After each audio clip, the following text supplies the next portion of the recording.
Polavaram project నిర్మాణాన్ని పూర్తి చేసేందుకు 2027 డిసెంబర్ను లక్ష్యంగా పెట్టుకోవాలని అధికారులు మంత్రులకు సూచించారు. ఏపీ సీఎం చంద్రబాబు నీటిపారుదల శాఖపై ఇవాళ ఆయన సమీక్ష నిర్వహించారు. పోలవరం బనకచెర్లకు సంబంధించి కార్పొరేషన్ ఏర్పాటు చేయాలని అధికారులను ఆదేశించారు. ప్రస్తుతం నిర్మాణంలో ఉన్న వివిధ సాగునీటి ప్రాజెక్టులు, కొత్తగా చేపట్టే ప్రాజెక్టులపై సీఎం చంద్రబాబు రివ్యూ చేశారు. అనుమతులు, నిధులు అందుబాటులో ఉన్న ప్రాజెక్టులు త్వరితగతిన పూర్తి చేయాలని ఆదేశించారు. ఇక గ్రౌండ్ వాటర్ పెంపుపై 5 మంత్రులతో కమిటీ కూడా ఏర్పాటు చేయాలని సూచించారు చంద్రబాబు.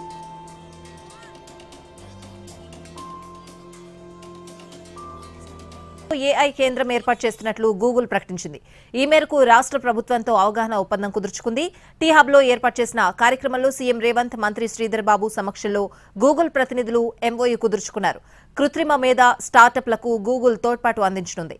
వ్యవసాయం, విద్య, రవాణా, ప్రభుత్వ డిజిటల్ కార్యకలాపాలకు ఏఐ కేంద్రం సహకరించనుంది.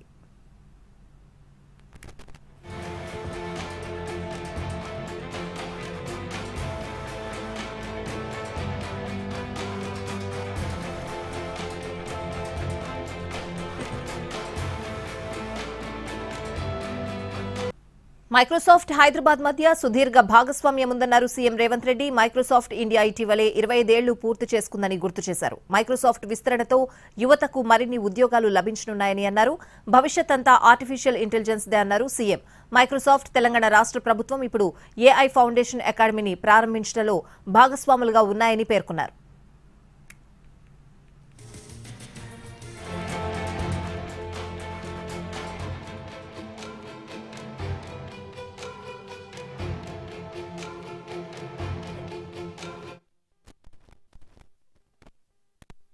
AI is the future.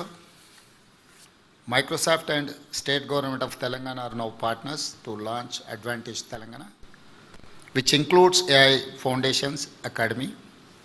With this partnership, Telangana and Microsoft will introduce AI education to 500 government schools and also use AI for governance and public services. This investment will also strengthen our startup ecosystem and give access to mentorship, AI tools and global network. I say with pride that Microsoft will establish an AI Center of Excellence in collaboration with my government. This center will develop cloud-based AI infrastructure, including an AI knowledge hub. I thank the leadership team of Microsoft for their continued trust in Telangana. Your commitment to innovation matches our vision, Telangana Rising. Together, we will script a great success story. తెలంగాణలో కాంగ్రెస్ ప్రభుత్వం చేపట్టిన కులగణన సర్వేపై రేపు TPCC ఆధ్వర్యంలో power point presentation ఇవ్వనుంది. రేపు మధ్యాహ్నం 2 గంటలకు గాంధీ భవన్లో ఈ ప్రెజెంటేషన్ జరగనుంది. ఈ కార్యక్రమానికి సీఎం రేవంత్ రెడ్డి, రాష్ట్ర వ్యవహారాల ఇన్ఛార్జ్ దీపాదాస్ మున్షి పాల్గొంటారు. తెలంగాణ రాష్ట్ర ప్రభుత్వం చేపట్టిన కులగణన ప్రక్రియ, దానిలో తలెత్తిన వివాదాలు, అవకతవకలపై ఈ ప్రెజెంటేషన్లో చర్చించనున్నారు. ముఖ్యంగా ఎస్సీ వర్గీకరణ, బీసీ గణన, మైనార్టీ హక్కులపై మంత్రులు వివరణ ఇవ్వనున్నట్లు సమాచారం. ఈ ప్రెజెంటేషన్ ద్వారా కాంగ్రెస్ పార్టీ తమ ప్రభుత్వ విధానాలను సమర్థించుకోవడంతో పాటు విపక్షాల ఆరోపణలకు సమాధానమిచ్చేందుకు సిద్ధమవుతోంది. తెలంగాణ వ్యాప్తంగా పకడ్బందీగా సర్వే చేశామన్నారు మంత్రి పొన్నం ప్రభాకర్. మిస్ అయిన వారి కోసమే మరో అవకాశం ఇస్తున్నామన్నారు. ఇది రీసర్వే కాదు అని, ఇది మిస్ అయిన వారి కోసమేనని క్లారిటీ ఇచ్చారు. సర్వేలో పాల్గొనని బీఆర్ఎస్ వారు సర్వే గురించి మాట్లాడే అర్హత లేదని అన్నారు. 2% బీసీలకు రిజర్వేషన్ పెరగడం ఇష్టం లేదు, జనాభాకు అనుగుణంగా ఎస్సీలకు రిజర్వేషన్ ఇవ్వడం ఇష్టం లేదు, జనాభాకు అనుగుణంగా ఎస్టీలకు రిజర్వేషన్ ఇవ్వడం ఇష్టం లేదు. అందుకే వాళ్ళ ప్రభుత్వం పక్షాన సుప్రీంకోర్టులో అఫిడవిట్ దాఖలు చేసిండ్రు. మేము దీనికి వ్యతిరేకము, ఇది అసాధ్యమని. ఎవరైతే సర్వేలో పార్టిసిపేట్ కాలేదో వాళ్ళందరూ కూడా సర్వేలో పార్టిసిపేట్ అయ్యేటట్టుగా మీరు క్షేత్రస్థాయిలో సంఘాలను వివిధ రకాలుగా. బీఆర్ఎస్ ఎమ్మెల్సీ పోచంపల్లి శ్రీనివాసరెడ్డి ఇంటికి వెళ్లి నోటీసులు ఇచ్చారు పోలీసులు. ఫామ్ హౌస్ లో కోడి పందాలకు సంబంధించి నోటీసులు ఇచ్చారు. ఫామ్ హౌస్ లీజ్ డాక్యుమెంట్లు సబ్మిట్ చేయాలని నోటీసులో పేర్కొన్నారు. అందుకోసం 4 రోజుల సమయం ఇచ్చారు. ఫామ్ హౌస్ ఎవరికి లీజ్కి ఇచ్చారో వివరాలు అందులో తెలపాలన్నారు. ఫామ్ హౌస్ లో క్యాసినో, కోళ్ల పందాలు, బెట్టింగ్ నిర్వహిస్తూ కొంతమంది పోలీసులకు చిక్కారు. దీంతో ఆ ఫామ్ హౌస్ యజమాని పోచంపల్లి శ్రీనివాసరెడ్డిపై పోలీసులు కేసులు పెట్టారు. గేమింగ్ యాక్ట్ సెక్షన్ 3 and 4 కింద కేసులు నమోదు చేశారు. అలాగే యానిమల్ యాక్ట్ సెక్షన్ 11 కింద కూడా కేసు నమోదు చేశారు పోలీసులు. అయితే 11 ఎకరాల తన ఫామ్ హౌస్ ను లీజుకు ఇచ్చినట్టు ఎమ్మెల్సీ పోచంపల్లి పేర్కొన్నారు. ఈ నేపథ్యంలో ఆయన ఇంటికొచ్చిన పోలీసులు నోటీసులు ఇచ్చారు.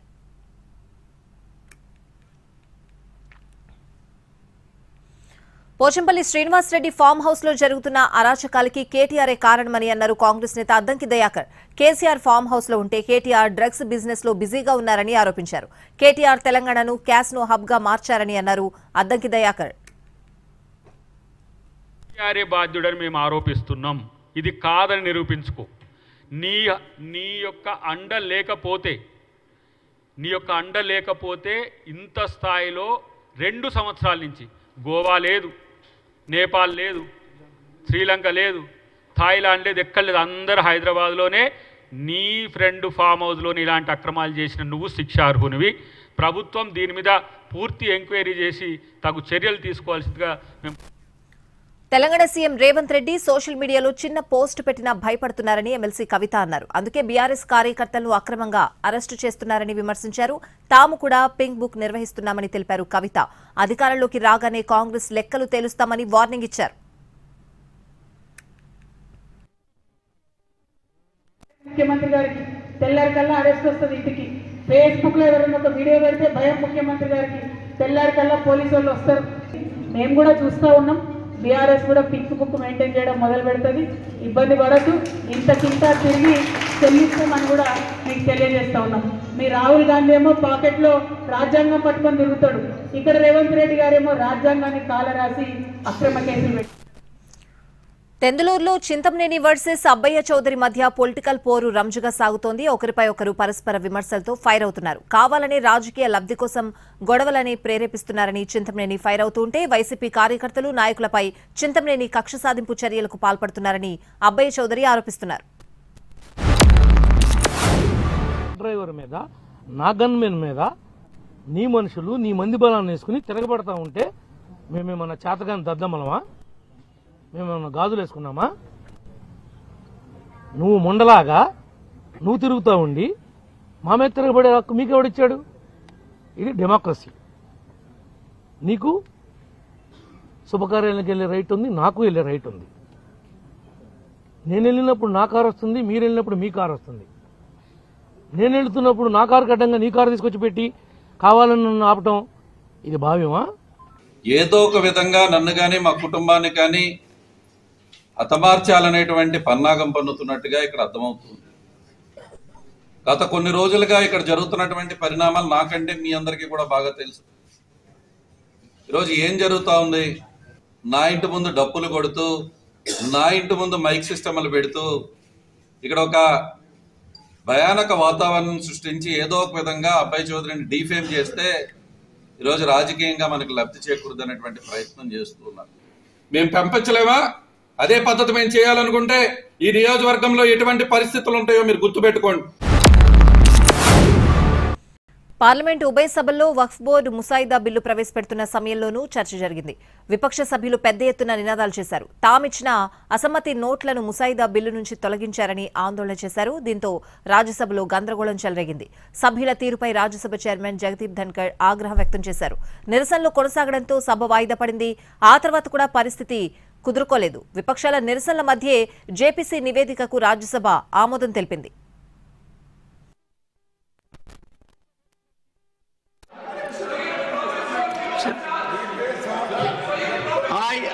सर खड़गे जी मेरा बैठे सर बैठे आप बैठिए सर, पहले आप स्थान ग्रहण कीजिए। मेरा आपसे अनुरोध है कि जब हम हाउस को शालीनता से चला सकते हैं तो यदि अगर 2 या 3 सदस्य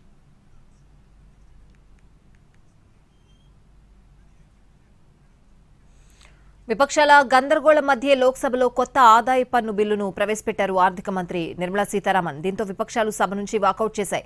ఆ తర్వాత కొత్త ఆదాయ పన్ను బిల్లును సెలెక్ట్ కమిటీకి పంపాలని ఆర్థిక మంత్రి నిర్మలా సీతారామన్ కోరారు.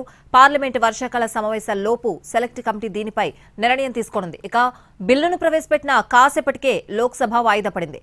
తిరిగి మార్చి 10 నుంచి పార్లమెంట్ బడ్జెట్ 2వ విడత సమావేశాలు జరుగుతాయి. 2026 ఏప్రిల్ 1 నుంచి ఆదాయ పన్ను అమల్లోకి వస్తుంది. A select committee of this House on the Income Tax Bill 2025.